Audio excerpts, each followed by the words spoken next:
बिस्मिल्लाहिर्रहमानिर्रहीम। मार्का अरशद कुंदी हाजिर। इस इतवार वाले दिन GPO चौक लाहौर एक 70 साल का बजुर्ग अपनी सन रूफ गड्डी दे विच खड़ा होके उसके हत्थ पाकिस्तान PTI का झंडा है।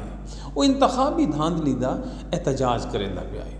उसकी जबान के उत्ते कोई नारा कोई नहीं। इतनी देर पंजाब पुलिस के बब्बर शेर जवान जिन्हों की अखलाकी हैसियत इतनी हाई कि गुंडा रीत ते डाकुआ रीत अपने चेहरे छुपाए हुए हैं। क्यों? साढ़े काले करतूतों की वजह तो साडा चेहरा मीडिया ते ना आवे। कितनी बदनसीबी है, साडा काम मीडिया ते आ वने, चेहरा ना आवे। जिमें डाकू रात को हमला करे ने। इन्हें क्या काम किया? इन्हें उस बजुर्ग को इत्थों नप के पहले पिछा खिंचा ने, फिर राइट साइड ते, फिर लैफ्ट साइड ते वत जमीन ते दे मारा ने। उसका ब्लड जारी हो गया इत्थों ते मारदियां उसनों घिन गया। अजे ये कहानी इत्थे ख़त्म नहीं हुई। वत की होया शाम के टाइम उससे बजुर्ग नूं जिसनों पूरी दुनिया कैप्चर करेंदा पे 780 की FIR दे दी ने। हुण पाकिस्तान का वो बजुर्ग पाकिस्तान का दहशतगर्द भी है। कहानी अजे भी ख़त्म नहीं हुई।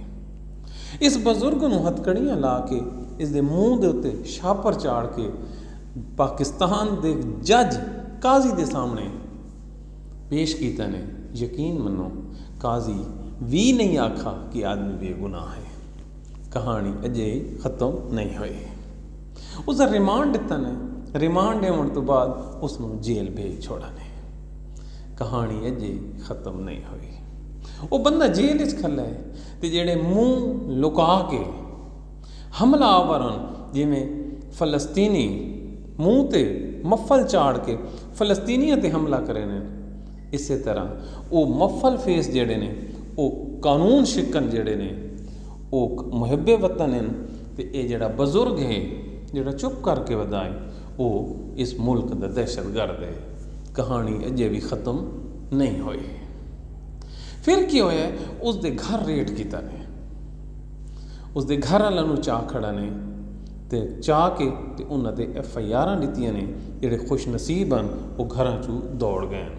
कहानी अजे भी ख़त्म नहीं हुई। उस आदमी की जिहड़ी गड्डी आई, पहले तो बब्बर शेरा पंजाब के जिहड़े गुंडे हैं पुलिस वाले उन्हें उस गड्डी नूं डंडे मारे। फिर एक बंदे के हत्थ पेचकस से वो अंदर वड़े है तो वो जिहड़ा कीमती समान आई वो भी खोल के दे। अजे भी कहानी ख़त्म नहीं हुई। ये जिहड़ा मुल्क है ये किस तरह चलेंदे पे? क्या इस तरह मुल्क चलता है?